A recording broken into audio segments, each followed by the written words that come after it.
Hello everyone, welcome to Chemistry Video Solutions of ANTS FT2. Hello students, my name is Shahrukh Hussain. चलिए start करते हैं हम लोग। अगर हम लोग क्वेश्चन नंबर 46 पे देखेंगे तो क्वेश्चन नंबर 46 में अपने पास दिया है कि अल्कीन है, ऑस्मियम टेट्राऑक्साइड डाल रहे हैं और ऑस्मियम टेट्राऑक्साइड में अगर हम लोग क्या करेंगे, यहाँ पर H2O डाल रहे हैं। क्या डाल रहे हैं? H2O डाल रहे हैं, वाटर डाल रहे हैं, हाइड्रोलिसिस करा रहे हैं। तो फिर क्या होगा? तो हम लोग जानते हैं कि ऑस्मियम टेट्राऑक्साइड जो है ये क्या कराता है, ये डायोल बनाता है। क्या बनाता है? डायोल बनाता है। और डायोल किस तरह का बनाता है? तो आपके पास सीन एडिशन कराता है। कैसा एडिशन कराता है? Scene addition. या तो आप डाइल्यूटेड KMnO4 यूज़ करते हो, है ना, या फिर आप क्या यूज़ करते हो? डाइल्यूटेड ऑस्मियम टेट्राऑक्साइड यूज़ करते हो। तो उससे क्या बनता है आपके पास? उससे सीन एडिशन होता है और जेम या विसिनल क्या बनेगा बताओ? विसिनल बनता है, विस डाइऑल बन जाता है। तो यहाँ से विस डाइऑल बनेगा, यानी दोनों OH सेम साइड से जुड़ेंगे, यानी दोनों वेज होंगे या तो दोनों डैश होंगे। तो आप देखोगे तो क्या दिखेगा आपको? दोनों ही कैसे हैं? देखो दोनों ही कैसे हैं? सेम टाइप के हैं। दोनों कैसे हैं? यहाँ पर अलग अलग टाइप के हैं। दोनों कैसे हैं? अलग अलग टाइप के हैं, है ना। एक वेज है तो एक डैश है, एक वेज है तो एक डैश है। लेकिन यहाँ पर ये क्या है? क्या विसिनल है? क्या नहीं, ये आंसर नहीं हो सकता। तो आंसर क्या होगा? ऑप्शन नंबर सी जो है इसका करेक्ट आंसर यहाँ से हो जाएगा। बहुत सिंपल क्वेश्चन था, आपको इतना ही देखना था, है ना। तो यहाँ पर आपके पास आंसर सी हो जाएगा। नेक्स्ट क्वेश्चन है अपने पास क्वेश्चन नंबर 47। क्वेश्चन नंबर 47 में आपसे पूछा है कि choose the best synthesis of phenyl and propyl ether. आपको क्या बनाना है? फिनाइल एंड प्रोपाइल ईथर बनाना है, ठीक है। तो अगर आपको फिनाइल एंड प्रोपाइल ईथर बनाना है तो एक करके हम लोग प्रोडक्ट देख लेते हैं कि क्या क्या हो सकता है। तो आपके यहाँ पर क्या है? OH है, फिनॉल है। फिनॉल में हम लोगों ने डाला सोडियम मेटल। तो अगर आप सोडियम मेटल डालोगे तो यहाँ से क्या बन जाएगा? यहाँ से बन जाएगा O- और Na+, राइट। ये बन गया O- और Na+, सोडियम फिनॉक्साइड बन गया। अब इसमें यहाँ से आपने डाला इसमें CH3, CH2, CH2 और Br, राइट, और डाला पोलर प्रोटिक सॉल्वेंट, यानी ये क्या कराएगा? SN2 1 डिग्री है, यह एज न्यूक्लियोफाइल इस पर अटैक करेगा और ये यहाँ से लिविंग ग्रुप निकाल देगा। तो क्या बन जाएगा यहाँ से बताओ? इस पर कौन जुड़ गया? O, CH2, CH2 और CH3। तो बताओ क्या बन गया? ये क्या है बताओ? देखो एन प्रोपाइल फिनाइल है ना, फिनाइल एन प्रोपाइल ईथर है, मतलब ये आंसर आपका सही हो जाएगा। तो ऑप्शन नंबर ए जो है ये करेक्ट आंसर होना चाहिए। लेकिन हम लोग बाकी भी एक बार चेक कर लेते हैं, ठीक है। दूसरा अपने पास इस तरीके से OH है, इसमें आपने डाला सोडियम मेटल। तो क्या होगा? ये फिर से रिएक्ट करेगा, बन जाएगा O- Na+। अब आप बोलोगे सर इसमें हम लोगों ने डाला PHBr का मतलब क्या?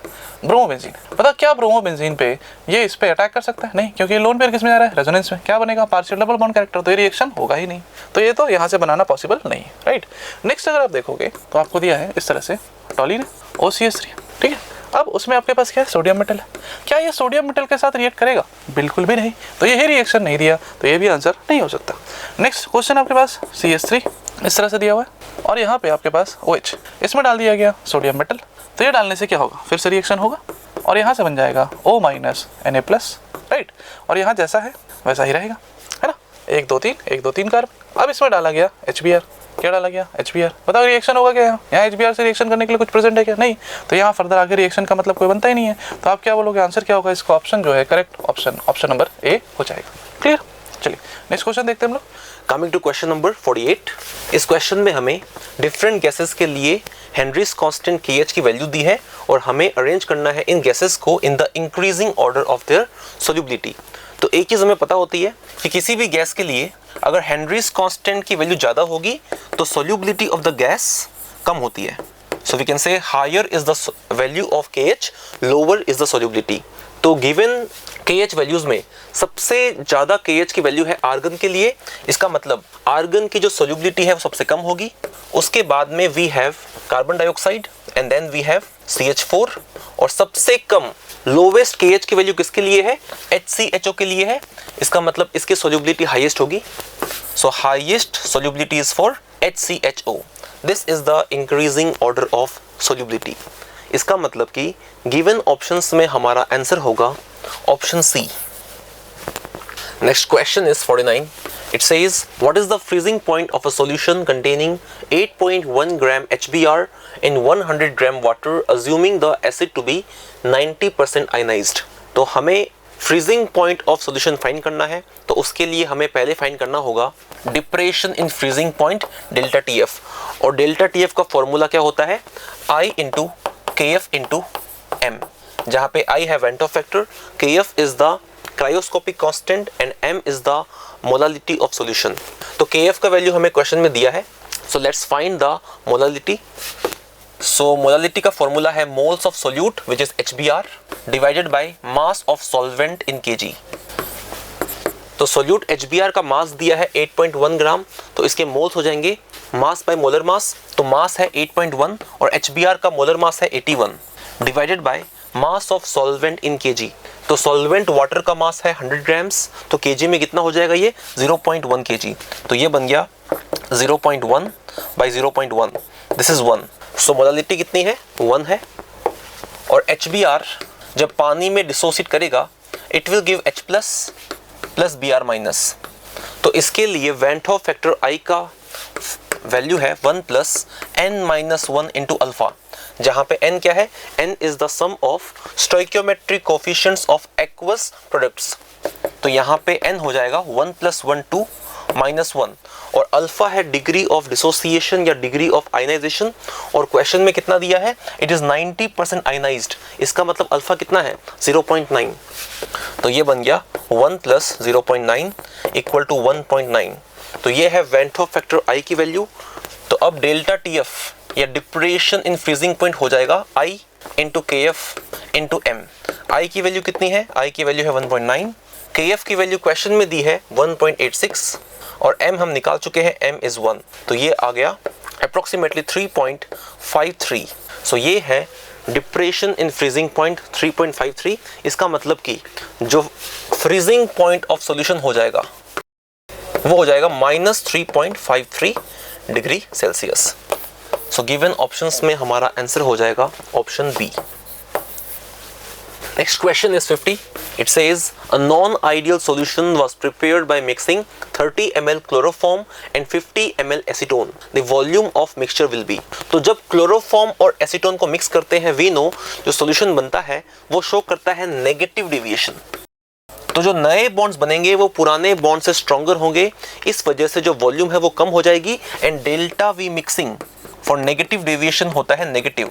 इसका मतलब कि जो सॉल्यूशन बनेगा उसकी जो वॉल्यूम होगी वो इंडिविजुअल लिक्विड्स के वॉल्यूम से कम हो जाएगी, और वो कितना है 30 ml chloroform and 50 ml acetone, इस वॉल्यूम से भी कम हो जाएगी, मतलब कि लेस देन 80 ml। तो वॉल्यूम ऑफ सॉल्यूशन या mixture will be less than 80 ml।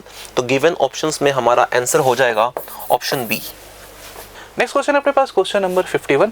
Question number 51 ने आपसे पूछा है what is product obtained in the following reaction. Nitrobenzene है, उसमें क्या डाल दिया गया है SnHCl। तो नाइट्रोबेंजीन में अगर आप TnHCl डालोगे या FeHCl डालोगे, ये क्या करता है रिडक्शन, यानी ये नाइट्रोबेंजीन से एनिलीन बनाने के काम आता है। तो आप क्या ढूंढोगे, एनिलीन का आंसर कौन सा है, ऑप्शन नंबर बी। तो 51 का जो है आपका करेक्ट आंसर कौन हो जाएगा, बी जो है ये करेक्ट आंसर हो जाएगा, है ना। कि अगर आपके पास क्या है नाइट्रोबेंजीन है और इसमें आपने अगर क्या डाल दिया SnHCl, है कि नहीं, या फिर आपने क्या डाल दिया FeHCl, तो इससे क्या बन जाता है रिडक्शन होता है। रिडक्शन कराएगा तो क्या बन जाएगा, यहाँ से ये कन्वर्ट हो जाएगा एनिलीन में, इसलिए आंसर जो है इसका करेक्ट बी हो जाएगा, राइट। चलिए नेक्स्ट क्वेश्चन हम लोग देखते हैं। नेक्स्ट क्वेश्चन है अपने पास क्वेश्चन नंबर 52। क्वेश्चन नंबर 52 में आपसे पूछा है कि सबसे पहले आपके पास लिया है एनिलीन यानी 1 डिग्री एरोमेटिक अमाइन, राइट। उसमें फिर डाला है Na2HCl, Na2 प्लस HCl, और क्या रखा है, टेम्परेचर रखा है 0 डिग्री सेल्सियस से 5 डिग्री सेल्सियस, यानी डाइजोटाइजेशन। और डाइजोटाइजेशन होगा तो क्या होगा, यहाँ से बन जाएगा N2 प्लस और Cl माइनस। यानी कि मैं इसको एक और तरीके से लिख रहा हूँ ताकि आपको समझ में आए एग्जाम में क्वेश्चंस बनाते समय एक चीज़ आइडिया लग जाए कि ये इस तरह से होगा N डबल बॉन्ड N और इस पर क्या होगा प्लस, ऐसा बना सकते हैं हम लोग, राइट। तो यहाँ से N डबल बॉन्ड N और इस पर आ गया प्लस। अब जो आपके पास है यहाँ पे, है ना, यहाँ पे जो है ये अटैक करेगा किस पे, नेक्स्ट रिएक्शन दिया है, बताओ कौन है, इसमें कौन डाला गया PH यानी बेंजीन, और इस पे कौन जुड़ा हुआ है N, और N पे कितने CH3 है, 2 CH3। तो ये किसकी तरह बिहेव करेगा, ये बिहेव करेगा इलेक्ट्रोफाइल की तरह, और इस पे क्या होगा इलेक्ट्रोफिलिक एरोमेटिक सब्स्टिट्यूशन, यहाँ आके जुड़ जाएगा क्योंकि ये कैसा ग्रुप है एक्टिवेटिंग, तो पैरा पे जुड़ेगा क्योंकि ऑर्थो पे रिपल्सन ज़्यादा होगा। तो यहाँ से क्या बन जाएगा, इस तरीके से इसका प्रोडक्ट का फॉर्मेशन हो जाएगा N, इधर कौन है CH3, इधर भी कौन है CH3, इधर कौन है आपके पास N डबल बॉन्ड N, और इधर इस पे बेंजीन जुड़ा हुआ है। तो आपको क्या ढूंढना है, N double bond N benzene है और N पे CH3 ढूंढ लेते हैं। आपके पास देख लो कहाँ पे, इस वाले क्वेश्चन में आपके पास ऑप्शन दिख रहा है, तो ऑप्शन नंबर डी जो है इसका करेक्ट आंसर हो जाएगा, है ना। ये एजोडाई की तरह रिएक्शन है जो हम लोग फिनॉल के साथ कराते हैं या एनिलीन के साथ कराते हैं, डाइजोनियम का रिएक्शन, है ना। फिनॉल के साथ कराते हैं तो आपके पास ऑरेंज डाई मिलता है और एनिलीन के साथ कराते हैं तो येलो डाई मिलता है। सेम उसी टाइप का मैकेनिज्म था यहाँ पर भी, और इस तरीके से आपका इलेक्ट्रोफिलिक एरोमेटिक सब्स्टिट्यूशन के थ्रू आपका आंसर ये आ जाएगा, ठीक है। तो ऑप्शन नंबर डी जो है इसका करेक्ट आंसर आपका निकल के आ जाता है, ठीक है ना। आंसर देख लीजिए, यही सेम है। नेक्स्ट हम लोग आगे बढ़ते हैं नेक्स्ट क्वेश्चन की तरफ। Next question is 53. It says 3 Faraday's electricity was passed through an aqueous solution of iron 2 bromide. The weight of iron metal deposited at the cathode in gram is. तो cathode पे iron deposit होगा और iron का oxidation state कितना दिया है, Fe2+ या +2 oxidation state में है। तो जब ये डिपॉजिट होगा तो 2 इलेक्ट्रॉन गेन करेगा और ये बनेगा Fe सॉलिड। तो यहाँ से हमें दिख रहा है कि 2 मोल इलेक्ट्रॉन से बनता है 1 मोल आयरन और 2 मोल इलेक्ट्रॉन पे चार्ज कितना होता है, 2 faraday. So we can say that 2 faraday electricity से बनेगा 1 मोल ऑफ आयरन। इसका मतलब कि 3 फैराडे इलेक्ट्रिसिटी जो क्वेश्चन में दिया है, 3 फैराडे इलेक्ट्रिसिटी से कितने आयरन बनेंगे, 1/2 into 3 which is 3/2 mole of iron. So इतने मोल आयरन के डिपॉजिट होंगे, लेकिन हमसे मोल नहीं पूछा है, हमसे क्या पूछा है, हमसे पूछा है मास। इसका मतलब कि वेट ऑफ आयरन डिपॉजिटेड कितना हो जाएगा, नंबर ऑफ मोल्स जो कि है 3/2 इंटू आयरन का एटॉमिक वेट जो कितना दिया है 56, तो ये है 84 ग्राम। तो 84 grams of iron metal will be deposited at the cathode. हमारा आंसर हो जाएगा option B. Next question is 54। तो इसमें हमें एक गैल्वेनिक सेल दिया है which is based on the 2 half cells silver and cadmium, और हमें आइडेंटिफाई करना है इसके अंदर anode and we also have to give the voltage of the cell under standard conditions. तो हमें पता है कि गैल्वेनिक सेल में जिस हाफ सेल का SRP ज़्यादा है या जिसका रिड्यूस होने का टेंडेंसी ज़्यादा है उसे हम बनाते हैं कैथोड, जहाँ पे होता है रिडक्शन, और जिसका SRP कम है या लोअर द SRP, जिसका SRP कम है उसे हम बनाते हैं एनोड। सो यहाँ पे हमें साफ दिख रहा है कि सिल्वर और कैडमियम में जो लोअर SRP वो किसका है, वो है कैडमियम का विच इज़ -0.40 वोल्ट। इसका मतलब कि जो हमारा एनोड होगा, एनोड पे है कैडमियम, तो कैथोड पे कौन है, कैथोड पे वी हैव सिल्वर।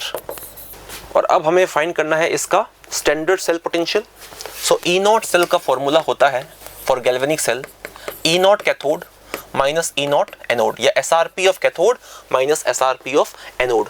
तो कैथोड पे we have cadmium, we have silver, तो सिल्वर का जो E0 है या कितना है +0.80 वोल्ट माइनस, और एनोड पे वी हैव कैडमियम, और कैडमियम का जो E0 है वो कितना है -0.40 वोल्ट। सो ये हो जाएगा E0 cell which is +1.20 volt. तो इसका मतलब कि एनोड है कैडमियम और E0 सेल है +1.20 वोल्ट। तो गिवन ऑप्शंस में हमारा आंसर हो जाएगा option C. Next question is 55। इस क्वेश्चन में हमें 4 एल्कली मेटल्स दिए हैं ABCD और उनके SRP वैल्यूज गिवन है एंड पूछा है which one will be the most reactive. तो मेटल्स के केस में हमें ध्यान रखना है जिसका SRP सबसे कम है या जिसका SRP जितना ज़्यादा नेगेटिव है उस मेटल की रिएक्टिविटी उतनी ही ज़्यादा होती है। So we can say lower the SRP और more negative is the SRP, higher is the reactivity of metal. So given alkali metals में वी कैन सी जो सबसे लोवेस्ट SRP है या मोस्ट नेगेटिव SRP है वो किसके लिए है, A के लिए है। कितनी है, -3.05। इसका मतलब कि सबसे ज़्यादा रिएक्टिव कौन होगा, metal A। So given options में हमारा आंसर हो जाएगा A। नेक्स्ट क्वेश्चन है अपने पास क्वेश्चन नंबर 56। क्वेश्चन नंबर 56 में आपसे पूछा है कि the helical structure of protein is stabilized by. Helical structure of protein जो होता है, जो कि कौन सा होता है, सेकेंडरी स्ट्रक्चर होता है ना। सेकेंडरी स्ट्रक्चर ऑफ प्रोटीन में आपके पास हेलिकल स्ट्रक्चर्स बनते हैं, तो वो कैसे स्टेब्लिश होता है, तो ऑब्वियस सी बात है किसकी वजह से होता है, हाइड्रोजन बॉन्ड की वजह से होता है। तो ऑप्शन नंबर बी जो है इसका करेक्ट आंसर हो जाएगा। इजी क्वेश्चन था, आपको आसानी से ये क्वेश्चन बन गया होगा। नेक्स्ट क्वेश्चन है अपने पास क्वेश्चन नंबर 57। क्वेश्चन नंबर 57 की अगर आप बात करोगे तो पूछा विच of the following is not a correct order of boiling point. कौन सा करेक्ट ऑर्डर बॉइलिंग पॉइंट का नहीं है। तो बॉइलिंग पॉइंट में आप क्या क्या देखते हो, सबसे पहले आप देखते हो कि आपके पास मॉलिक्यूलर मास क्या है। अगर मॉलिक्यूलर मास आप देख रहे हो तो जिसका मॉलिक्यूलर मास कम होगा उसका बॉइलिंग पॉइंट भी क्या होगा, कम होगा। अगर मॉलिक्यूलर मास सेम हो जाए तो फिर आप क्या देखो, सरफेस एरिया। अगर सेम टाइप के फंक्शनल ग्रुप है तब की बात कर रहा हूँ। तो अगर आपके पास मॉलिक्यूलर मास सेम है तो आप देखो आपके पास क्या है, सरफेस एरिया। जिसका सरफेस एरिया ज़्यादा होगा उसकी क्या होगी, बॉइलिंग पॉइंट भी ज़्यादा होगी। सरफेस एरिया कम होने से बॉइलिंग पॉइंट क्या हो जाएगी, कम हो जाएगी। तो आप इस तरह से देख सकते हो। लेकिन क्या हो, अगर क्या हो जाए मॉलिक्यूलर मास कंपेरेबल हो, है ना, और अलग अलग फंक्शनल ग्रुप हो, तब उस केस में आप क्या देखोगे, इंटरेक्शन। ध्यान रहे मॉलिक्यूलर मास कंपेरेबल होना चाहिए, क्या होना चाहिए, कंपेरेबल होना चाहिए, आसपास की वैल्यू होनी चाहिए या बराबर होना चाहिए, तो फिर उस केस में आप इंटरेक्शन देखोगे। लेकिन अगर मॉलिक्यूलर मास ही अलग अलग है तो उस केस में मॉलिक्यूलर मास के अकॉर्डिंग ही आपको बॉइलिंग पॉइंट कंसिडर करना है, जिसका मॉलिक्यूलर मास ज़्यादा होगा उसका बॉइलिंग पॉइंट ज़्यादा होगा। इन जनरल ऐसा ही होता है। अब हम लोग क्वेश्चन में ऑप्शंस में आते हैं। आपके पास देखो क्या दिया हुआ है, यहाँ पर 4 कार्बन है, एक NH2 है, यहाँ भी 4 कार्बन है और अमाइन है, 4 कार्बन है, अमाइन है, 1 डिग्री 2 डिग्री और 3 डिग्री, यानी मॉलिक्यूलर फार्मूला तीनों का क्या है, सेम है। और मॉलिक्यूलर फार्मूला अगर सेम है तो क्या होगा, यहाँ पर आपके पास मास भी सेम आएगा। तो मास सेम आएगा तो आप क्या देखोगे, आप देखोगे फिर से ब्रांचिंग, यानी कि आप सरफेस एरिया, सबसे ज़्यादा सरफेस एरिया किसका है, 1 डिग्री का, फिर किसका है 2 डिग्री का, कम हो गया, फिर 3 डिग्री का और कम हो गया, तो बॉइलिंग पॉइंट का ये ऑर्डर क्या है, करेक्ट। आपसे क्या पूछा है, नॉट करेक्ट, ध्यान रहे गलत पूछा है, ये तो सही है। अब इसमें आएंगे तो ये क्या दिया आपके पास, एल्कोहल है, आपके पास क्या है, आपके पास अमाइन है और अल्केन है, तो अल्केन का तो सबसे कम हो जाएगा। और एल्कोहल और NH2 में क्या होगा, अगर एल्कोहल और NH2 में आप देखोगे तो दोनों का मॉलिक्यूलर मास बहुत पास पास का आएगा। जैसे देखो आप, ये वाला पार्ट और ये वाला पार्ट क्या है, दोनों में सेम है क्या, आप देखो जरा, पहले कार्बन देख लेते हैं अपन, है ना। यहाँ पर कितने हैं आपके पास, 3 3 6 और एक 7 कार्बन है, 3 2 5 और एक 6 कार्बन है, यहाँ पर 2 और 2 4 और एक 5 कार्बन है ना। तो ऑब्वियस बात है, तो कार्बन से ही पता चल जा रहा है। अगर कार्बन से नहीं होता तो फिर क्या करते हैं, मैं अगर जैसे मैं ये क्वेश्चन आपको कार्बन में नहीं हो गए, क्या होता, कार्बन का नंबर सेम हो जाता, उसकी बात बता देता हूँ। यहाँ तो ये सिंपल है कि आपके पास कार्बन से पता चल गया इसमें मॉलिक्यूलर मास ज़्यादा है, बॉइलिंग पॉइंट ज़्यादा है, मॉलिक्यूलर मास कम है, बॉइलिंग पॉइंट कम है, मॉलिक्यूलर मास और कम है, बॉइलिंग पॉइंट और कम हो गया, ठीक है। लेकिन सोचो अगर क्या होता, मॉलिक्यूलर मास सेम हो जाता और एल्कोहल और अमाइन होता, तब किसकी प्रायोरिटी ज़्यादा होती, तब किसका बॉइलिंग पॉइंट ज़्यादा होता। तब आप क्या करते थे, आप बोलते सर अगर मॉलिक्यूलर मास कंपेरेबल है, सेम तो होगा नहीं, कंपेरेबल होगा, आसपास की वैल्यू होती है, क्योंकि ऑक्सीजन 16 और नाइट्रोजन 14 है ना, और एक हाइड्रोजन का डिफरेंस है, तो एक का डिफरेंस आपके पास निकल के आता, राइट। जैसे मैं बोल रहा हूँ देखो NH2 है ना और OH है, देखो क्वेश्चन तो पहले ही क्लियर हो चुका है कि ये वाला ऑप्शन भी सही दिया हुआ है, तो मैं उसकी बात नहीं कर रहा, मैं आपको थोड़ा सा यहाँ पर एक एक्स्ट्रा एज बता रहा हूँ कि अगर क्वेश्चन इस तरह से आए तो आप क्या करोगे। NH2 है तो आप क्या बोलोगे, इधर वाला पार्ट अगर सेम है, मान लो सपोज इधर वाला पार्ट और इधर वाला पार्ट दोनों में क्या है, सेम है, तो इसकी वजह से मॉलिक्यूलर मास तो सेम आएगा। यहाँ पर इसका मास कितना है 14, इसका कितना है 2, कितना आ गया 16, इसका कितना है बताओ 16 + 1 कितना हो गया 17। तो देखो दोनों में डिफरेंस कितने का है, एक का है, यानी इसको कंपेरेबल मानेंगे, इंक्रीज नहीं मानेंगे, कंपेरेबल बोलते हैं, आसपास की वैल्यू है। अगर ये कंपेरेबल है तो फिर किस पर डिपेंड करेगा, तो फिर डिपेंड करेगा कि भाई किसमें इंटरेक्शन कैसा है। अब इसमें भी हाइड्रोजन बॉन्डिंग है, इसमें भी हाइड्रोजन बॉन्डिंग है, तो ज़्यादा हाइड्रोजन बॉन्डिंग का एक्सटेंट किस में है, या फिर आप बोल सकते हो कि जिसमें जहाँ पर स्ट्रेंथ ज़्यादा है, पहले आप स्ट्रेंथ देखो फिर एक्सटेंट देखो। स्ट्रेंथ ज़्यादा किसका है, OH का, क्योंकि ऑक्सीजन जो है ज़्यादा अच्छा एज बॉन्डिंग बना सकता है आपस ही मॉलिक्यूल्स में, एल्कोहल ज़्यादा अच्छा स्ट्रॉन्ग एज बॉन्डिंग बनाएगा, इसीलिए इसका आंसर एल्कोहल का ज़्यादा होगा। तो अगर एल्कोहल और अमाइन है और आपको उन दोनों में बॉइलिंग पॉइंट कंपेयर करने बोल रहा है, तो अगर दोनों का मॉलिक्यूलर मास कंपेरेबल है, यानी नंबर ऑफ कार्बन सेम है, तो ऐसे केसेस में एल्कोहल की बॉइलिंग पॉइंट क्या होगी, ज़्यादा हो जाएगी। तो ये मैंने आपको एक एक्स्ट्रा बताया, एक्चुअल में तो ये नंबर ऑफ कार्बन से पता चल रहा था, ठीक है। इस वाले में आप आओगे तो यहाँ देखोगे एल्कोहल है, एल्कोहल हाइड्रोजन बॉन्डिंग बनाएगा, बॉइलिंग पॉइंट ज़्यादा होगा। यहाँ पर इथर है, यहाँ पर अल्केन है, अल्केन में कोई हाइड्रोजन बॉन्डिंग नहीं है, इथर में वीक डाइपोल इंटरेक्शन होगा, तो इसलिए सबसे ज़्यादा इंटरेक्शन किसमें, सब में देखो मॉलिक्यूलर मास, इन दोनों में मॉलिक्यूलर मास सेम है, इसमें मॉलिक्यूलर मास कम है, तो ये तो सबसे कम हो गया। इन दोनों में देखेंगे तो क्या बोलेंगे, एल्कोहल में हाइड्रोजन बॉन्डिंग है, इसमें हाइड्रोजन बॉन्डिंग नहीं है, तो इसमें इंटरेक्शन ज़्यादा, उसका बॉइलिंग पॉइंट भी ज़्यादा, मतलब ये भी क्या है, सही है। लेकिन लास्ट वाले में अगर आप देखोगे तो नंबर ऑफ कार्बन सब में सेम है क्या, 1 2 3 4 1 2 3 4 और यहाँ पर 2 3 4 सब में मॉलिक्यूलर मास सेम है, तो फिर क्या होना चाहिए था, जिसमें आपके पास क्या होगा, सरफेस एरिया कम होगा, उसका बॉइलिंग पॉइंट क्या होगा, कम, जिसका सरफेस एरिया ज़्यादा होगा, बॉइलिंग पॉइंट क्या होगा, ज़्यादा। लेकिन यहाँ ऑर्डर क्या लिखा हुआ है, उल्टा, यानी यही गलत लिखा हुआ है, यानी ऑप्शन नंबर डी जो है इसका करेक्ट आंसर हो जाएगा। तो मैंने थोड़ा सा इसको एक्सप्लेन कर दिया, हालांकि आपको डायरेक्ट आंसर पहले से पता चल रहा था, ठीक है। तो आप इसको ध्यान रख सकते हो, क्वेश्चन में आपको हेल्प मिलेगा। चलिए नेक्स्ट क्वेश्चन देखेंगे हम लोग। Next question is 58. It says a first order reaction which is 30% complete in 30 minutes has a half life period of। तो एक first order reaction है और टाइम हमें दिया है कितना, 30 minutes, और दिया है कि 30 मिनट्स में वो 30% कंप्लीट हो गई है।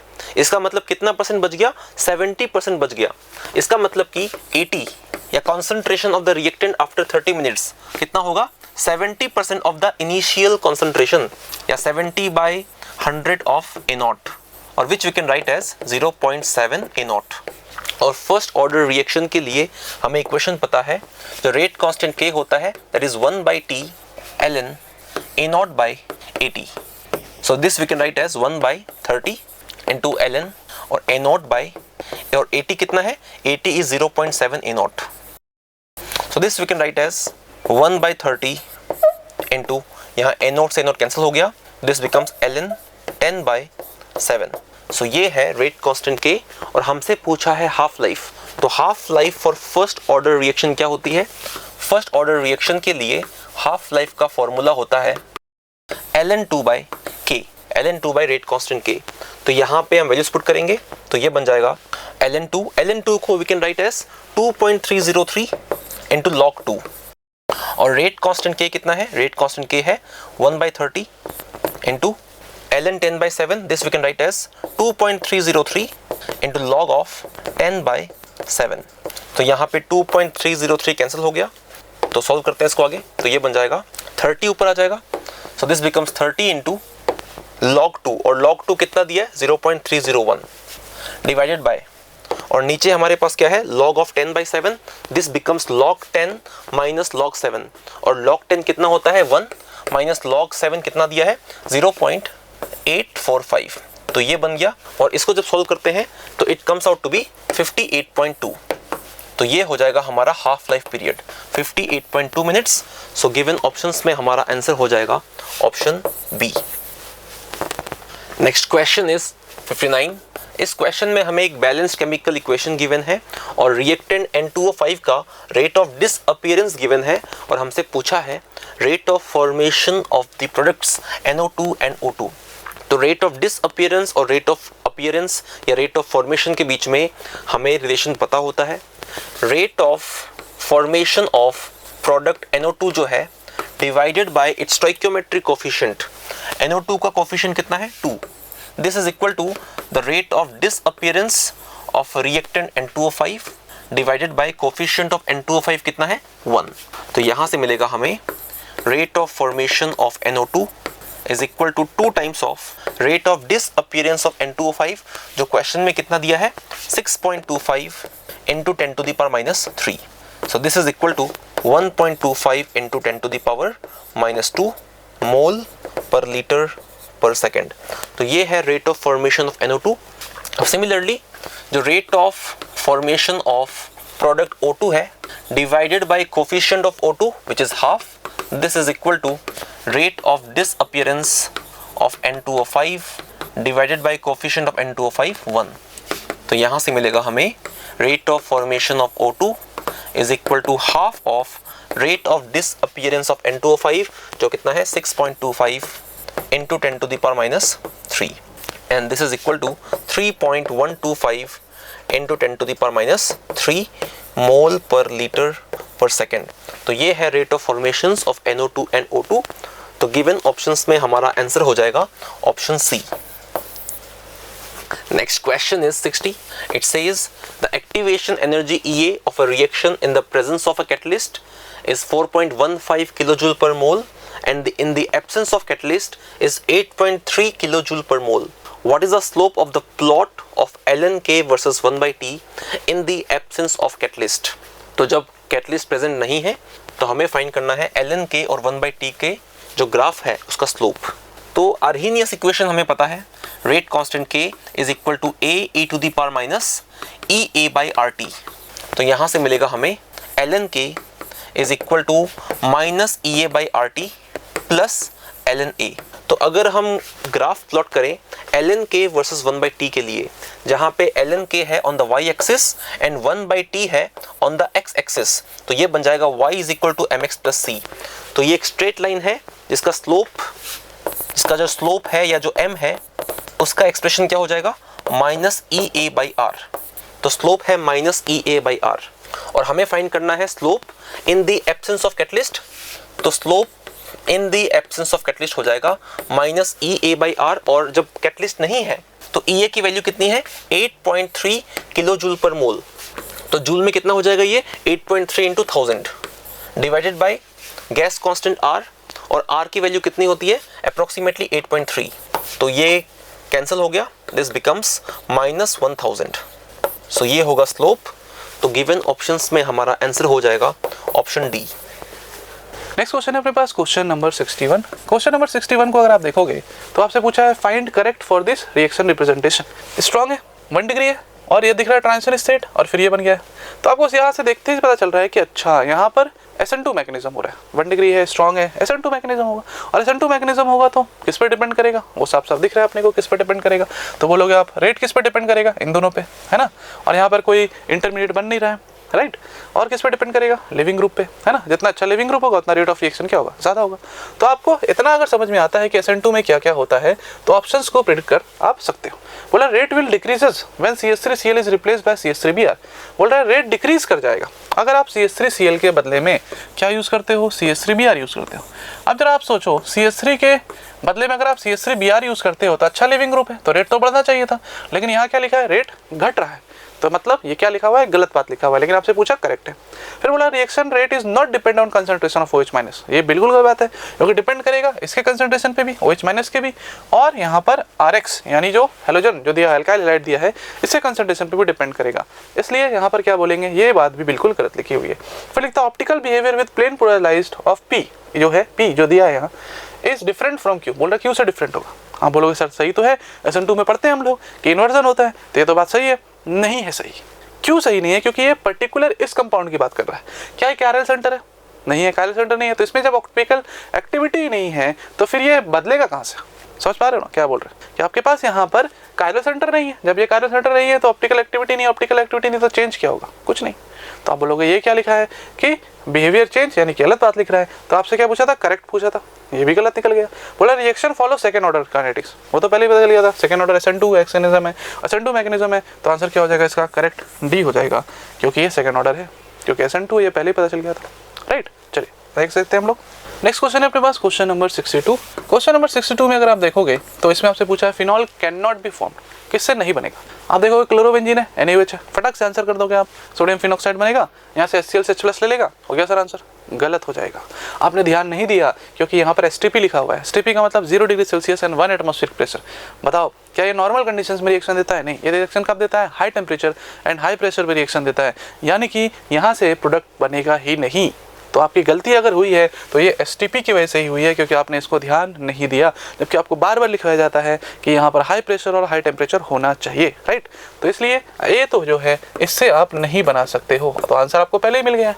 Soda lime process, soda lime process से क्या होगा, ये COH निकल जाएगा, है ना। सोडा लाइम प्रोसेस में क्या होगा, सोडा लाइम प्रोसेस में क्या होता है, यहाँ OH है, यहाँ COH, डीकार्बोक्सिलेशन होता है सोडा लाइम में, NaOH प्लस CO होता है कि नहीं, NaOH plus CO plus heat, तो यहाँ से COH ये वाला पार्ट हट जाता है और यहाँ OH आ जाता है। मैकेनिज्म की बात नहीं कर रहा मैं, डायरेक्ट बता रहा हूँ कि कौन सा रिएक्शन, डीकार्बोक्सिलेशन रिएक्शन है, सोडा लाइम प्रोसेस है। नेक्स्ट है आपके पास टॉल्यूइन से, यानी क्यूमीन से।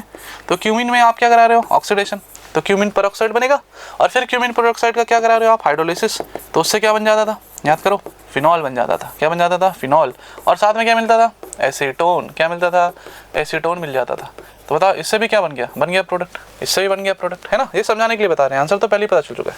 यहाँ पर NH2 NaO2 प्लस HCl 0 से 5 डिग्री सेल्सियस, डाइजोनियम, और डाइजोनियम में वाटर डालोगे, फिनॉल, तो आप बोलोगे इससे भी फिनॉल बन जाएगा। तो आंसर जो है इसका ये हो जाएगा A, क्योंकि पूछा है can not be formed, right.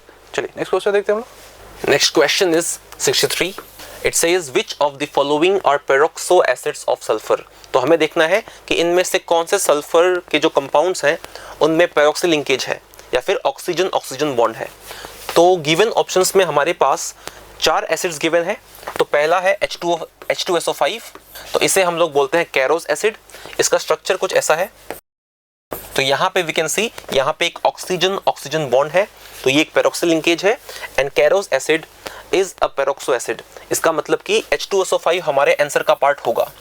और इसके बाद में जो एसिड हमें दिया है वो है H2S2O8, ये है मार्शल्स एसिड, और इसका स्ट्रक्चर कुछ ऐसा है। तो इसमें भी वी कैन सी, इसमें भी एक पेरोक्सिल लिंकेज है, तो ये भी एक पेरोक्सो एसिड है। इसका मतलब कि हमारा आंसर क्या हो जाएगा, H2SO5 and H2S2O8, Carolus acid and marshals acid. बाकी जो 2 एसिड्स हैं वो भी देखते हैं। तो एक हमें दिया है H2S2O7, this is pyrosulphuric acid, इसका स्ट्रक्चर है। तो इसमें वी कैन सी, इसमें कोई पेरोक्सिल लिंकेज नहीं है, तो ये हमारे आंसर का पार्ट नहीं होगा। और फिर हमें एसिड दिया है H2S2O6, तो इसका स्ट्रक्चर है, तो इसमें सल्फर सल्फर बॉन्ड है लेकिन ऑक्सीजन ऑक्सीजन बॉन्ड नहीं है, इसमें भी पेरोक्सिल लिंकेज नहीं है, तो ये भी हमारे आंसर का पार्ट नहीं होगा। तो हमारा आंसर हो जाएगा option A, H2SO5 Carolus acid and H2S2O8 marshals acid. A is the answer. Next question is 64. It says which one of the following noble gases is not found in the atmosphere? तो जो noble gases हैं वो है helium, neon, argon, krypton, xenon and radon. तो इसमें हमें ध्यान रखना है कि ये वाली जो नोबल गैसेस हैं ये सभी एटमॉस्फेयर में प्रेजेंट है, लेकिन जो रेडॉन है वो एटमॉस्फेयर में प्रेजेंट नहीं है। ये एक रेडियो एक्टिव नोबल गैस है और ये कैसे बनती है? ये बनती है by the radio active DK of radium. तो रेडियम जिसका एटॉमिक नंबर है 88 और मास नंबर है 226, जब ये रेडियो एक्टिव डीके करता है इट गिव्स रेडॉन और साथ में रिलीज करेगा अल्फा पार्टिकल। तो रेडॉन बनता है by the radio active DK of radium. ये एटमॉस्फेयर में प्रेजेंट नहीं है। तो गिवन ऑप्शंस में हमारा आंसर हो जाएगा option A radon. Next question is 65. It says the PPP bond angle in white phosphorus is. तो व्हाइट फॉस्फोरस इज P4। इसका जो स्ट्रक्चर है कुछ ऐसा है और जो इंटरनल फॉस्फोरस बॉन्ड एंगल है दैट इज 60 डिग्री, जिसकी वजह से P4 में है high angle strain which makes it highly reactive. तो जो बॉन्ड एंगल है वो कितना हो जाएगा? 60 डिग्री। तो गिवन ऑप्शंस में हमारा आंसर है ऑप्शन डी। नेक्स्ट क्वेश्चन है अपने पास क्वेश्चन नंबर 66। क्वेश्चन नंबर 66 में आपसे पूछा है कि एक अल्काइल आयोडाइड है जिसमें अल्कोक्साइड डालने से विलियमसन ईथर सिंथेसिस हो रहा है। ठीक है, आपसे बोला है कि प्रोडक्ट पहले ही दे दिया है। ठीक है, प्रोडक्ट पहले ही दे दिया है कि CH3 है, C है, CH3 है, CH3 है और वो CH3 है, राइट। और विलियमसन कराया, विलियमसन कराया। अब जरा आप सोचो विलियमसन जो होता है ये क्या होता है? SN2 मैकेनिज्म होता है और SN2 मैकेनिज्म होता है तो alkyl iodide should be 1 degree. तो 1 डिग्री वाला पार्ट कौन सा है? ये वाला पार्ट है। यानी कि ये जो रहा होगा ये तुम्हारा क्या रहा होगा? Alkyl iodide. यानी ये क्या रहा होगा? CH3I। यानी CH3I जो है ये A रहा होगा। और जो आपके पास है दूसरा वाला है वो क्या होगा आपके पास? ये यहाँ से आपका इस तरीके से न्यूक्लियोफाइल रहा होगा, है ना, टर्सरी सोडियम टर्सरी ब्यूटॉक्साइड। तो ये क्या गया होगा? इस पे इस तरह से अटैक किया होगा और यहाँ से निकल गया होगा। तो देखो ये बन जाएगा कि नहीं बन जाएगा? तो ए तो ये हो गया और बी ये हो गया। लेकिन बोल रहे हैं कि अगर इसमें HI डाल दिया जाए, HI डाल दिया जाए तो कौन सा मैकेनिज्म होगा यहाँ पर? SN1। क्यों? क्योंकि ये कितना डिग्री है? 3 डिग्री। और ये कितना डिग्री है? 1 डिग्री। तो 3 डिग्री और 1 डिग्री में अगर एक भी 3 डिग्री होगा तो यहाँ पर मैकेनिज्म क्या होगा? ये जो लोन पेयर है ये इसको इलेक्ट्रॉन डोनेट करेगा तो यहाँ से क्या हो जाएगा? ऑक्सीजन पे पॉजिटिव चार्ज। अब ऑक्सीजन पे पॉजिटिव चार्ज आ जाएगा तो क्या हो जाएगा बताओ? CH3C CH3 CH3 OH plus और इधर क्या है? CH3। अब ये बॉन्ड यहाँ से तोड़ के निकल जाएगा। क्यों? क्योंकि एक 3 डिग्री कार्बोकेटायन हाईली स्टेबल होगा, वो भी 3 CH3 हाईली स्टेबल होता है। तो यहाँ से क्या बन जाएगा? ये CH3 CH3 CH3 और इस पर क्या आ जाएगा? प्लस। और बाहर कौन निकल गया? CH3OH plus. कौन निकल गया? CH3OH। और इसी पे आप कौन अटैक कर देगा? I minus. तो यहाँ कौन जुड़ जाएगा? I। तो अल्काइल आयोडाइड जो बन रहा है वो कौन सा बना? अगर मैं वापस से लिखूँ, आपके पास CH3C CH3 और प्लस है और इस पे I माइनस आके जुड़ गया। तो बताओ यहाँ से क्या बन गया? CH3C CH3 और I। यही तो बना अल्काइल आयोडाइड। तो आपसे क्या क्या पूछा था? A और C तो पूछा था। तो अल्काइल आयोडाइड जो है यही तो C है आपका। तो आप क्या बोलोगे? ये C है। तो C जो है आपके पास वो कौन होगा? CH3 whole thrice I। और जो आपके पास A था वो कौन था बताओ? CH3I। तो CH3I and CH3 whole thrice CI। तो आपके पास आंसर जो है वो कौन निकल के आ जाएगा? ऑप्शन नंबर डी जो है ये करेक्ट आंसर आपका हो जाएगा, राइट। सिंपल सा था, आपको बस यहाँ से समझना था। आपको इतना लिखने की जरूरत नहीं थी, वो तो मैंने समझाने के लिए बताया। आपको यहाँ से देखते ही समझ में आ जाना चाहिए था। यहाँ से टूटेगा ये वाला जो CH3 है ये OCH3 है तो यहाँ से CH3I रहा होगा क्योंकि विलियमसन है, विलियमसन SN2 होगा तभी ये इथर बनेगा, अदरवाइज अल्कीन बन जाता है। इसका मतलब ये 1 डिग्री है और ये क्या होगा? आपका न्यूक्लियोफाइल वाला पार्ट रहा होगा। फिर अगर HI डालोगे तो 3 डिग्री वाला है, तो 3 डिग्री वाला है तो वहाँ पर आप क्या लगा दो? आपके पास 1 डिग्री है या 2 डिग्री है? इसके पीछे मैकेनिज्म होता है बेसिकली। मैं आपको ऐसा सिंपली इन जनरल क्वेश्चन ऐसे बन जाते हैं आपके पास कि अगर आपके पास HI है तो आप क्या देखो, अगर 1 डिग्री या 2 डिग्री है तो SN2 मैकेनिज्म से बनाओ, है ना। और अगर 3 डिग्री अगर एक भी अवेलेबल है तो वहाँ SN1 मैकेनिज्म से बनाओ, यानी नेगेटिव पार्ट यानी न्यूक्लियोफाइल जाकर उस 3 डिग्री पे जोड़ दो। तो वहाँ से आंसर करोगे आपका आंसर निकल के आ जाएगा। अदरवाइज फिर वही मैकेनिज्म से करके आपको देखना पड़ेगा। तो 2 तरह के मैकेनिज्म होते हैं इसमें, SN1 एंड SN2। चलिए, तो इसका आंसर आपका आंसर डी आ जाएगा निकल के। नेक्स्ट क्वेश्चन देखेंगे हम लोग। नेक्स्ट क्वेश्चन है अपने पास क्वेश्चन नंबर 67। क्वेश्चन नंबर 67 में आपसे पूछा है कि विच of the following name reaction not involve in formation of aldehyde group. कौन सा ऐसा रिएक्शन है जिसमें एल्डिहाइड ग्रुप का फॉर्मेशन नहीं हो रहा है? बताओ। इटार्ड रिएक्शन काम ही आता है किसके बनाने में? बताओ। बेंजल्डिहाइड बनाने का काम आता है। टॉलिन से बेंजल्डिहाइड, CrO2Cl2 डालते हैं हम लोग, है ना, क्रोमाइल क्लोराइड डालते हैं, तो उससे क्या बन जाता है आपका, टॉलिन से आपका क्या बन जाता है, बेंजल्डिहाइड बन जाता है। यानी ये तो बिल्कुल सही है, इसमें तो बन रहा है। आपसे पूछा not. Gattermann coach reaction, Gattermann coach reaction में भी क्या होता है, बेंजल्डिहाइड का फॉर्मेशन हो जाता है ना। बेंजीन में अगर आप CO प्लस HCl डाल दो, है ना, CO प्लस HCl डाल दो एनाइट्रस AlCl3 के प्रेजेंस में, तो उससे भी क्या बन जाता है आपका, उससे भी आपका बेंजल्डिहाइड बन जाता है। यानी ये भी सही है। लेकिन क्लीमेंसन रिडक्शन से क्या होता है, क्लीमेंसन रिडक्शन में एल्डिहाइड या कीटोन ग्रुप से अल्केन बनता है। यानी ये फॉर्मेशन नहीं कर रहा है, रिडक्शन करवा रहा है, किसका, एल्डिहाइड ग्रुप का या कीटोन ग्रुप का। तो आंसर कौन हो जाएगा, सी, क्योंकि पूछ रहा है किसमें नहीं होगा, तो आंसर तो इसका आंसर सी हो जाएगा। रोज़नमैन रिडक्शन में क्या होता है, रोज़नमैन रिडक्शन में आपके पास भी क्या फॉर्मेशन होता है, एल्डिहाइड का फॉर्मेशन होता है। अगर आप एसिड क्लोराइड में क्या करते हो, एसिड क्लोराइड में आप क्या डालते हो, H2PdBSO4 डालते हो, तो किससे बदल जाता है, वो एल्डिहाइड में कन्वर्ट हो जाता है। किसमें कन्वर्ट हो जाता है, एल्डिहाइड में। उसको हम लोग क्या बोलते हैं, रोज़नमैन रिडक्शन बोलते हैं। इसलिए इसमें सब में एल्डिहाइड का फॉर्मेशन हो रहा है, एक्सेप्ट क्लेमेंसन में एल्डिहाइड से अल्केन का फॉर्मेशन हो रहा है। इसलिए आंसर जो है इसका करेक्ट आंसर सी हो जाएगा। ठीक है, राइट। चलिए नेक्स्ट क्वेश्चन देखते हैं हम लोग। Next question is 68। It says German silver is an alloy of. तो जर्मन सिल्वर एलॉय के अंदर जो मेटल्स प्रेजेंट हैं वो है कॉपर, जिंक एंड निकल। तो ये हमें याद रखना है। तो इसमें कोई सिल्वर प्रेजेंट नहीं है। इसका नाम जर्मन सिल्वर इसलिए है because it has a silvery appearance. तो गिवन ऑप्शंस में हमारा आंसर हो जाएगा option A, copper, zinc and निकल। Next question is 69. It says on addition of a small amount of KMnO4 to concentrated H2SO4, a green oily compound is obtained which is highly explosive in nature. Identify the compound from the following. तो हमें देखना है कि जब हम KMnO4 की reaction कराते हैं H2SO4 के साथ तो प्रोडक्ट क्या बनता है। तो रिएक्शन ये होती है KMnO4 प्लस H2SO4 कॉन्सेंट्रेटेड। जब रिएक्शन होती है तो बनता है एक एक्सप्लोजिव विच इज Mn2O7 और साथ में बनता है KHSO4 plus H2O and Mn2O7 is explosive in nature. तो गिवन ऑप्शंस में हमारा आंसर हो जाएगा option A, Mn2O7। Next question is 70। It says in acidic medium H2O2 changes Cr2O7 2- to CrO5 which has 2 oxygen bonds. Oxidation state of chromium in CrO5 is। तो CrO5 बनेगा और CrO5 का structure होता है butterfly structure. It is like this. तो इसमें 2 पैरोक्सिल linkage है। तो हमें क्रोमियम का फाइंड करना है oxidation state and we know कि ऑक्सीजन का इलेक्ट्रोनेगेटिविटी क्रोमियम से ज़्यादा होता है।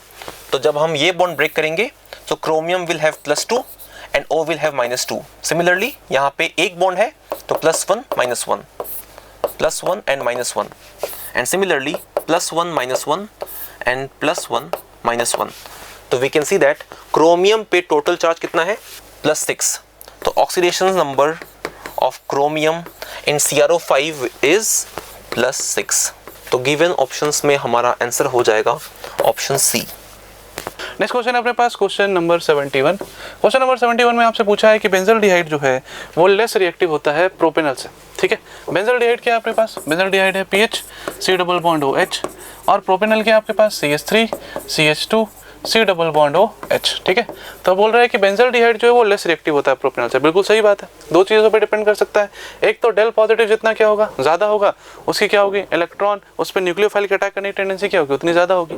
तो आप क्या बोलोगे कि बेंजल्डिहाइड जो है वो लेस रिएक्टिव है क्योंकि इस पर डेल पॉजिटिव क्या होगा, इससे कंपेरिजन में क्या होगा, ज़्यादा होगा। दूसरी चीज़ आप ये बोल सकते हो कि यहाँ पर जो है आपके पास सर बल्कीनेस भी क्या है, इस पर ज़्यादा है। तो बल्कीनेस ज़्यादा है तो इस पर अटैक करने की टेंडेंसी क्या होगी, कम होगी। मतलब असर्शन जो है बिल्कुल सही है। फिर आपसे बोलता है रीजन में क्या है, carbon atom of carbonyl group of benzaldehyde.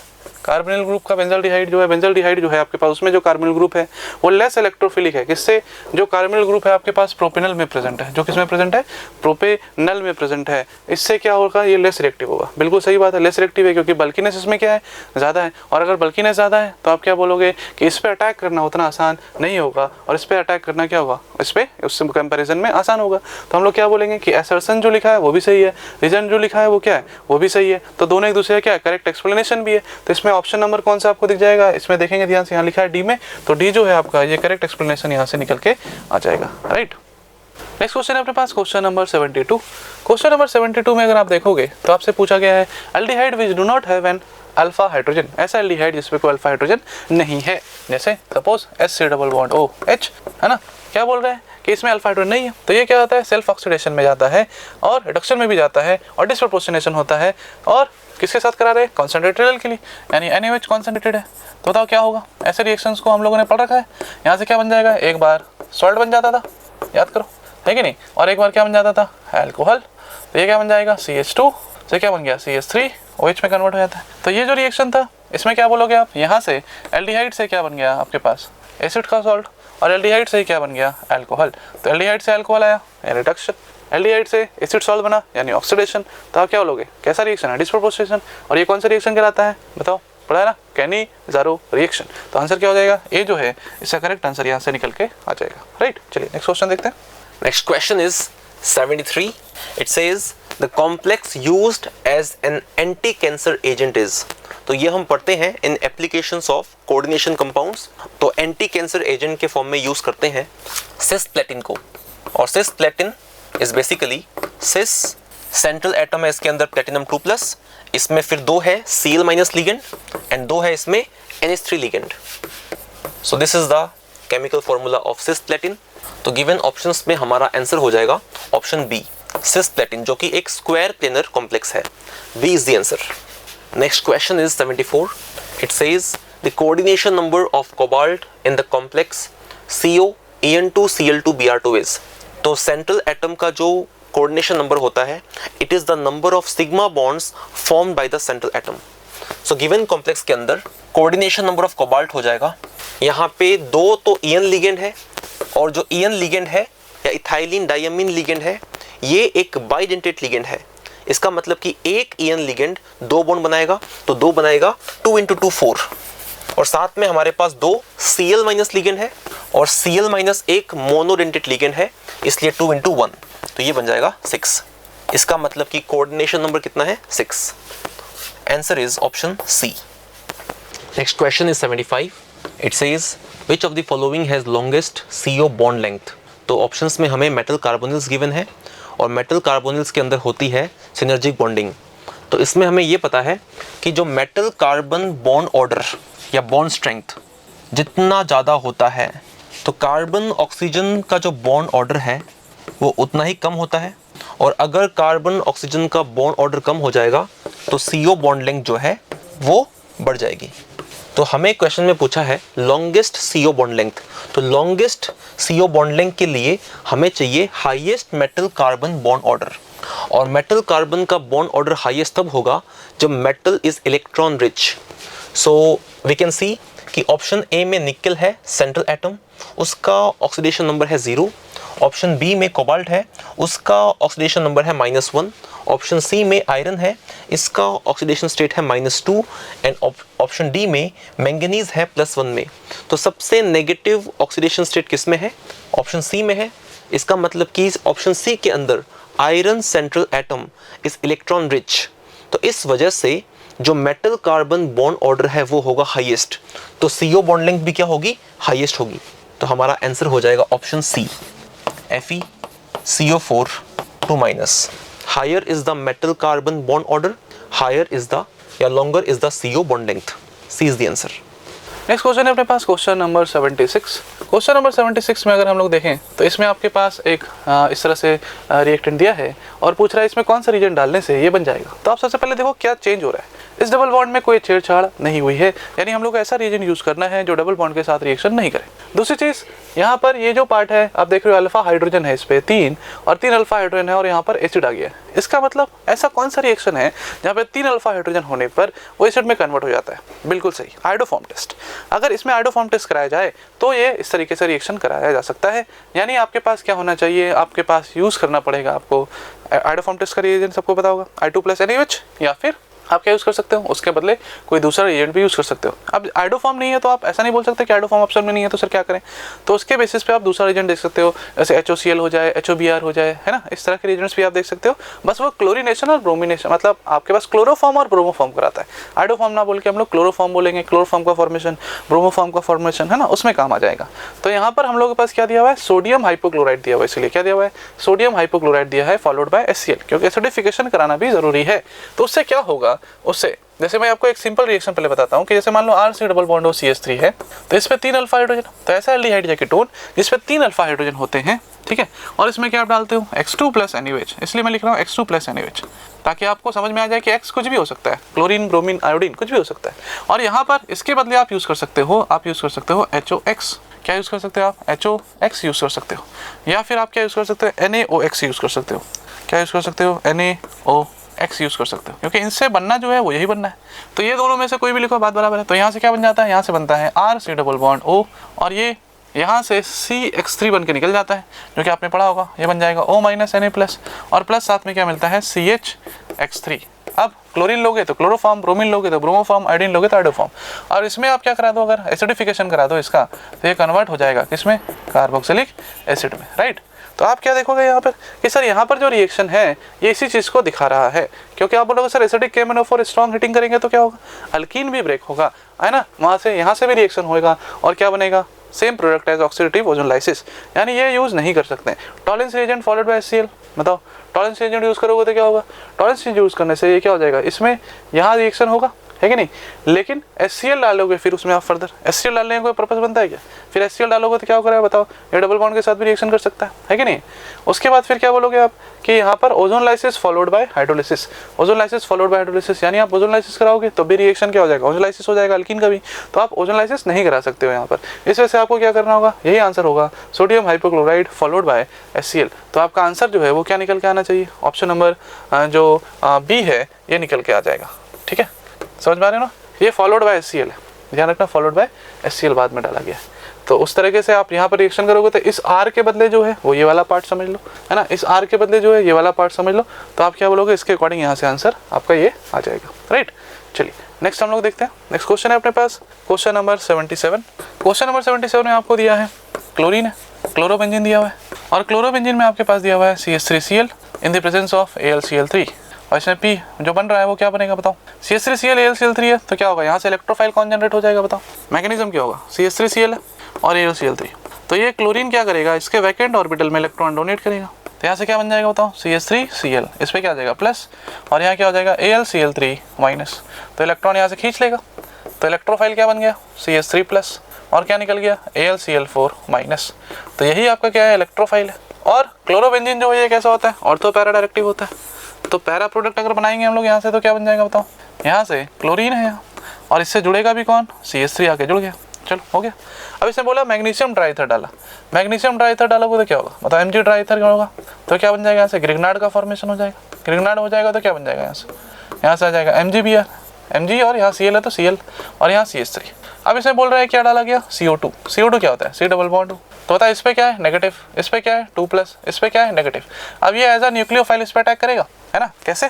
जैसे RMGX करता है, जैसे RMGX, तो इस पे क्या है? नेगेटिव, इस पे CO2 है, तो ये कैसे अटैक करेगा? इस पे डेल पॉजिटिव है, इस पे डेल नेगेटिव है, ये इस पे अटैक करेगा, ये खुल जाएगा, तो इस तरह से जुड़ेगा। सेम यहाँ पे भी ये इस पे अटैक करेगा, ये खुल जाएगा। तो बताओ क्या बन जाएगा? यहाँ से इस पे कौन जुड़ गया? C double bond O minus, तो यहाँ नीचे कौन है? CH3, ऊपर कौन आ गया? C डबल बॉन्ड O, और कौन आ गया? O माइनस, हो गया कि नहीं।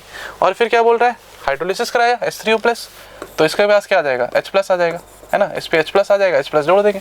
तो आंसर क्या होगा? एक COH और एक CH3, और दोनों आपस में क्या होने चाहिए? पैरा पोजीशन पे होने चाहिए। तो COH और CH3 आपस में पैरा पोजीशन पे है, तो ऑप्शन नंबर C जो है इसका करेक्ट आंसर हो जाएगा, ठीक है। आप ऐसा ये मत बोलना कि सर ऑर्थो पे भी जोड़ सकते हैं, ऑर्थो पे जोड़ सकते थे आप यहाँ पर CH3 को, लेकिन यहाँ पर रिपल्शन की वजह से क्या होगा? आपका प्रोडक्ट बहुत ज़्यादा नहीं पड़ेगा, तो इसलिए आपको यहाँ पर मेजर प्रोडक्ट कंसिडर करना है, ना कि माइनर प्रोडक्ट कंसिडर करना है, ठीक है। तो आप यहाँ पर माइनर प्रोडक्ट ना कंसिडर करके क्या कर रहे हो? मेजर प्रोडक्ट कंसिडर कर रहे हो सिर्फ, इसलिए आपको आंसर यहाँ पर यही करना है, क्योंकि अगर पूछा नहीं है तब तक माइनर प्रोडक्ट मेंशन नहीं किया तब तक उसको कंसिडर नहीं करोगे, आप हमेशा मेजर प्रोडक्ट को कंसिडर करके चलते हैं। चलिए नेक्स्ट क्वेश्चन देखते हैं हम लोग। Next question is 78. It says, on heating a salt with concentrated H2SO4, violet vapors are evolved. The anion present is, तो concentrated H2SO4 violet vapors देता है with iodide ion या I minus ion.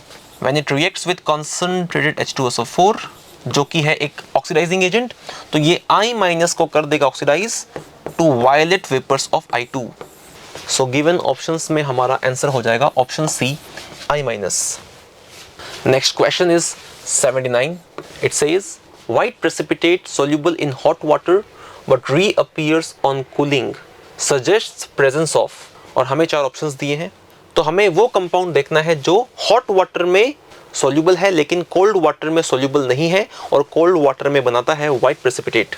So given options में इसका answer है option B PbCl2।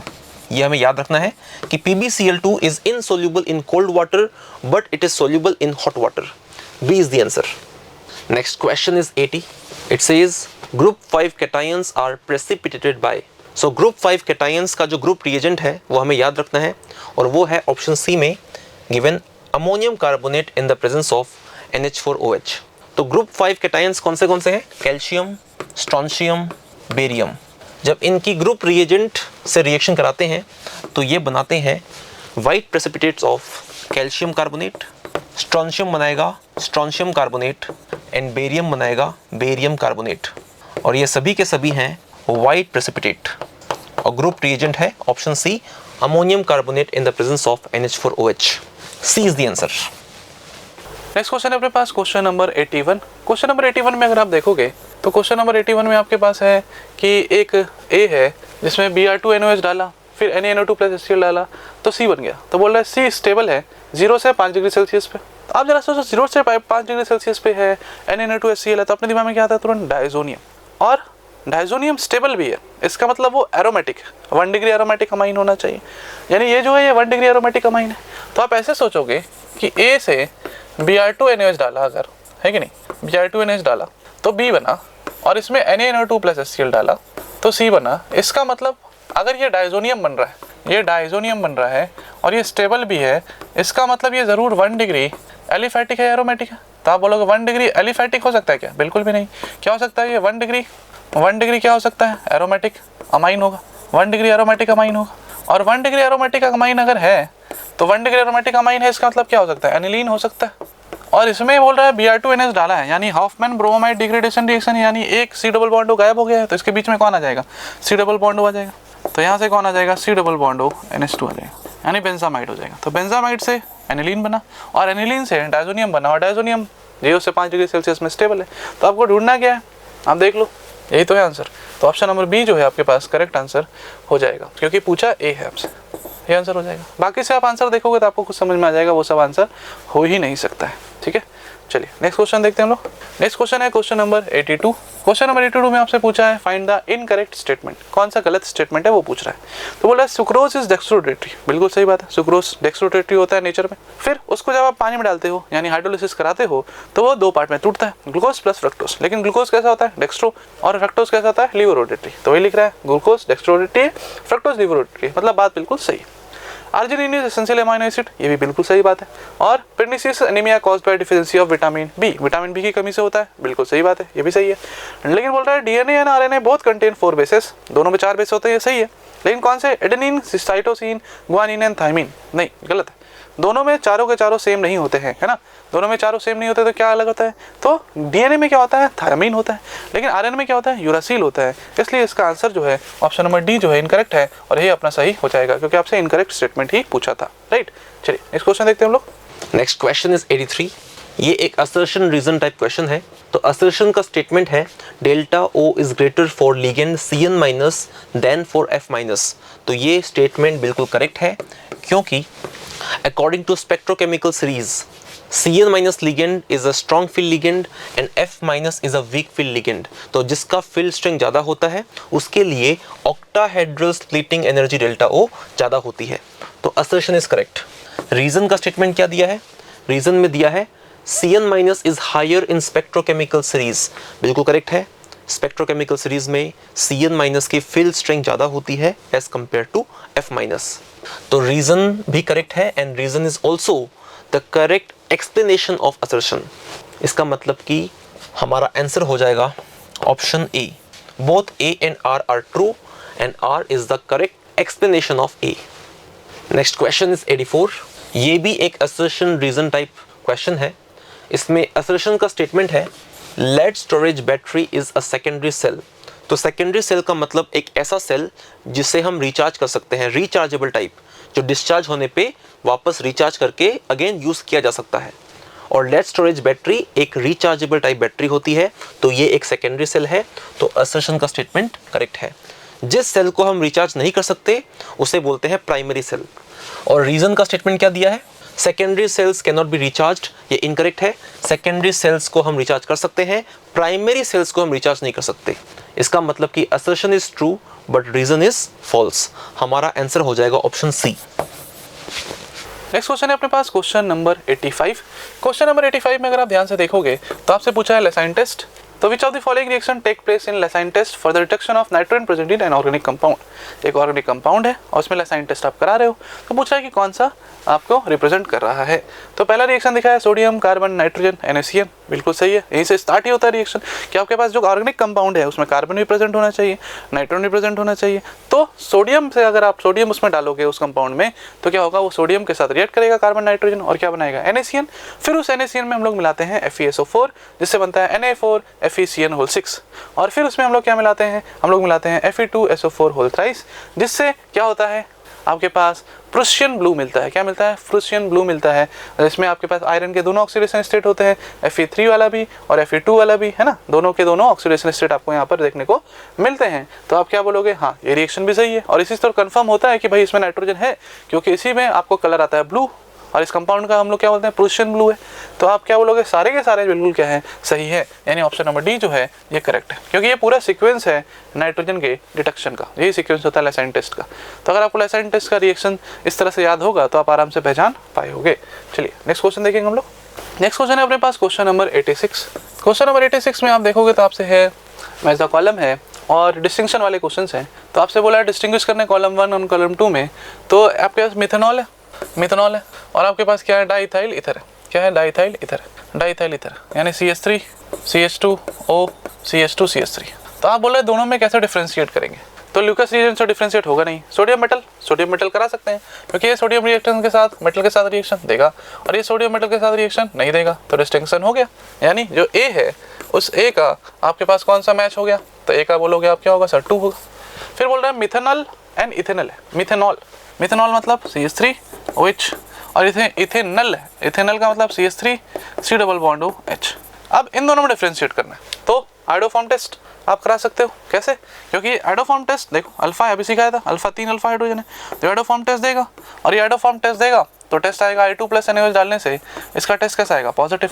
लेकिन इसमें I2+ NaOH डालने से टेस्ट कैसा आएगा, नेगेटिव, तो ये तो नहीं देगा, तो डिफरेंशिएट हो गया ना। तो आप क्या बोलोगे, ये भी आंसर सही है। आप बोल सकते हो सर ल्यूकस रिएजेंट डाल देते हैं, ये रिएक्शन देगा ही नहीं ल्यूकस रिएजेंट, है ना, बहुत 1 डिग्री ऐसे ही रिएक्शन बहुत स्लो देता है, नहीं देगा बराबर। हम लोग बोलते हैं ना 1 डिग्री जो है ल्यूकस रिएजेंट डालने से रिएक्शन नहीं देगा, नो टर्बिडिटी। लेकिन हीट वीट करोगे आप, आधा घंटा तक हीट करते हो तो बाद में टर्बिडिटी आ जाती है, लेकिन हम लोग ऐसा तुरंत इंस्टेंट देखेंगे तो रिएक्शन तो बिल्कुल नहीं देगा। तो 1 डिग्री बोलते हैं ल्यूकस टेस्ट नहीं देता है, इसलिए हम लोग बोल देते हैं। और रिएक्शन नहीं देगा और ये भी रिएक्शन नहीं देगा तो उससे आप डिस्टिंक्शन नहीं कर सकते। जब दोनों ही नहीं दे रहा है तो डिस्टिंक्शन कैसे करोगे, एक देना चाहिए और एक नहीं देना चाहिए, या फिर कलर का डिफरेंस होना चाहिए तो डिफरेंशिएट होता है। यानी जो आपके पास बी है वो बी जो है इसका करेक्ट मैच कौन सा हो जाएगा, 3। तो ए का 2 बी का 3, ए का 2 बी का 3, ए का 2 बी का 3 मैच कर गया दो ऑप्शन में। तो फिर आगे भी देखना पड़ेगा। बोल रहा है phenol and cyclohexanol, phenol and cyclohexanol, phenol है और साइक्लोहेक्सानॉल है, ठीक है। ये दोनों में पता करना है, बहुत आसान है। आप क्या डाल दो, न्यूट्रल FeCl3 टेस्ट कराओ। क्या कराओ, न्यूट्रल FeCl3 टेस्ट कराओ, क्योंकि वही ऑप्शन में दिख भी रहा है अपने को, है भी दिया हुआ है ना, फेरिक क्लोराइड दिया ना, तो फेरिक क्लोराइड मतलब FeCl3 टेस्ट। तो यहाँ से क्या बन जाता है, यहाँ से बन जाता है आपके पास ये इस तरीके से PHO होल थ्राइस और Fe बन जाएगा। तो इसकी वजह से कैसा कलर आता है, PPT आता है, और इसकी वजह से प्रेसिपिटेट आने की वजह से आपको पता चल जाएगा, वायलेट कलर आता है बेसिकली यहाँ पे। तो आपको पता चल जाएगा कि अच्छा रिएक्शन हुआ है, लेकिन यहाँ कोई रिएक्शन होगा ही नहीं। तो आप क्या बोलोगे, ये भी डिस्टिंक्शन का काम आ जाएगा। यानी जो C है वो C का किससे मैच होना चाहिए आपके पास, 4 से। और फिर लास्ट में N propyl alcohol and tertiary butyl alcohol, यानी 3 degree alcohol 1 degree alcohol. Lucas test करा दो, 3 डिग्री इंस्टेंट टर्बिडिटी और 1 डिग्री नो टर्बिडिटी, या फिर 30 मिनट्स तक आप हीट वीट करोगे तो जाके फिर टर्बिडिटी आना स्टार्ट हो जाता है। आप क्या बोलोगे कि अच्छा डी का 1 हो जाएगा, तो आप क्या बोलोगे डी का 1 हो जाएगा। तो ऑप्शन अपने पास 2 ऑप्शन आ रहे थे, कौन से, या तो बी होगा या तो सी होगा। अब देख लेंगे, सी में 4 डी में 1, सी में 4 डी में 1, ऑप्शन नंबर आपके पास कौन सा हो जाएगा, बी जो है ये करेक्ट आंसर आपका निकल के आ जाएगा, राइट। नेक्स्ट क्वेश्चन देखेंगे हम लोग। Next question is 87. It says phosphorus exists in several allotropes including white, red and black. The most thermodynamically stable allotrope of phosphorus under standard conditions is. तो allotropes of phosphorus, इनका increasing order of thermodynamic stability क्या होता है, सबसे कम stable होता है white phosphorus उसके बाद में है रेड फॉस्फोरस, और सबसे ज़्यादा स्टेबल होता है black phosphorus. This is the increasing order of thermodynamic stability. तो गिवन ऑप्शंस में हमारा आंसर हो जाएगा option C, black. It is the most stable allotrope. C is the answer. Next question is 88. It says the units of the rate constant k for a third order reaction are. तो rate constant k का जो unit होता है वो होता है mole पर litre to the power 1 minus n second minus 1, जहाँ पे n होता है ऑर्डर ऑफ रिएक्शन। तो क्वेश्चन में क्या दिया हमें, थर्ड ऑर्डर, इसका मतलब n की वैल्यू क्या है 3। तो ये बन जाएगा mole litre inverse two the power 1 minus 3, और 1 माइनस 3 हो गया -2 सेकेंड इनवर्स। तो ये बन जाएगा लीटर स्क्वायर मोल -2 सेकेंड -1, और गिवन ऑप्शंस में हमारा आंसर हो जाएगा ऑप्शन ए। नेक्स्ट क्वेश्चन है अपने पास क्वेश्चन नंबर 89। क्वेश्चन नंबर 89 में अगर हम लोग देखेंगे तो अपने पास इस तरीके से ब्यूटेन है, इसमें Br2 डाला है HNu में, तो ब्रोमिनेशन हो जाएगा। ब्रोमिनेशन होगा तो ब्रोमीन आके जुड़ जाएगा 2 डिग्री में। सेलेक्टिव रिएक्शन होता है, 1 डिग्री में ना जुड़ के कहाँ जुड़ेगा, 2 डिग्री में, क्योंकि ये सेलेक्टिव होता है। सेलेक्टिव कहाँ होगा, जहाँ पे फ्री रेडिकल की स्टेबिलिटी ज़्यादा होगी। फ्री रेडिकल की स्टेबिलिटी कहाँ ज़्यादा है, 2 डिग्री में। अब इसमें हम लोगों ने डाला Mg ईथर। Mg ईथर डालोगे तो क्या बन जाएगा, इस तरीके से आपके पास ग्रिग्नार्ड रीजन का फॉर्मेशन हो जाएगा MgBr, और फिर इसमें आपने डाल दिया D2O, DOD। तो इस पे क्या है यहाँ पर माइनस, तो ये कौन सा रिएक्शन की तरह बिहेव करेगा, इस पे नेगेटिव है, इस पे 2 पॉजिटिव है, इस पे नेगेटिव है, तो ये किसी तरह बिहेव करेगा, बेस की तरह। और ये क्या होगा, एसिडिक, तो क्या हो जाएगा, एसिड बेस रिएक्शन होगा। तो इस पे आके कौन जुड़ जाएगा, D आके जुड़ जाएगा, और Mg पे कौन जुड़ जाएगा, अगर बाय प्रोडक्ट आप देखोगे तो Mg पे एक कौन होगा, OD, और एक कौन होगा, Br। इस तरीके से कंपाउंड बन जाएगा। तो ये आंसर आपके पास आ गया। तो इसमें कौन सा आंसर मैच कर रहा है, ऑप्शन नंबर डी जो है ये करेक्ट आंसर अपना निकल के आ जाएगा, राइट। चलिए नेक्स्ट क्वेश्चन देखते हैं हम लोग। नेक्स्ट क्वेश्चन है अपने पास क्वेश्चन नंबर 90। क्वेश्चन नंबर 90 में अगर आप देखेंगे तो आपको क्या दिया है, आपको दिया है नाइट्रोबेंजीन, और नाइट्रोबेंजीन में आपको क्या डाला है, Br2 FeBr3। तो क्या होगा, ब्रोमिनेशन होगा, है कि नहीं। और यहाँ पर क्या आपके पास NO2 कैसा ग्रुप है, इलेक्ट्रॉन आपके पास विड्रॉइंग ग्रुप है, यानी ये कैसा है, डीएक्टिवेटिंग ग्रुप है। और अगर ये डीएक्टिवेटिंग है तो डीएक्टिवेटिंग है तो प्रोडक्ट कहाँ बनाएगा बताओ, मेटा डायरेक्टिंग होगा। तो मेटा पे कौन जाके जुड़ जाएगा, Br जुड़ जाएगा। तो आप क्या बोलोगे, मेटा पे जाके हम लोग क्या करेंगे, Br जोड़ देंगे, है ना। फिर आपको बोल रहे हैं कि इसमें क्या डाला गया है, H2Ni। तो H2Ni डालोगे तो आप क्या होगा, रिडक्शन हो जाएगा। रिडक्शन होगा तो NO2 का रिडक्शन हो जाएगा, NO2 से किस में कन्वर्ट हो जाएगा, NH2 में, और इस पे कौन है, Br है। देन आपके पास क्या है, NaNO2 प्लस HCl है ना। और इस पे टेम्परेचर कितना दिया हुआ है, 0 डिग्री सेल्सियस से 5 डिग्री सेल्सियस। तो आप क्या बोलोगे, यहाँ पर कितना है, इससे क्या होगा, डायजोटाइजेशन। और डायजोटाइजेशन होगा तो क्या हो जाएगा बताओ, यहाँ पर क्या आ जाएगा, N2 प्लस और Cl माइनस, और यहाँ कौन है आपके पास, Br है। अब इसके बाद फिर क्या दिया, देखो आगे भी दिया है ना, CuCl है, और फिर उससे S मिल जाएगा। तो ये CuCl डालोगे तो क्या हो जाएगा बताओ, यहाँ से आपके पास क्या हो जाएगा, CuCl है, तो CuCl डालेंगे तो यहाँ से क्या होगा, ये डायजोनियम वाला पार्ट हट जाएगा, और इस पर कौन आके जुड़ जाएगा, Cl आके जुड़ जाएगा, और Br तो यहाँ था ही। तो आप क्या बोलोगे कि एक दूसरे से मेटा पोजीशन में क्लोरीन और ब्रोमीन ऑप्शन ढूंढना है। मेटा पोजीशन पे क्लोरीन और ब्रोमीन कौन सा ऑप्शन है, ऑप्शन नंबर बी। तो ऑप्शन बी नंबर जो है ये आपका करेक्ट आंसर यहाँ से निकल के आ जाएगा, राइट। आई होप आपका एग्जाम अच्छा गया होगा और आपने ढंग से प्रैक्टिस की होगी। तो आपका ये 12th का जो पेपर था वो आपने बहुत अच्छे से PT2 दिया होगा, ठीक है। मिलते हैं हम लोग नेक्स्ट टेस्ट में, तब तक के लिए ऑल दी वेरी बेस्ट।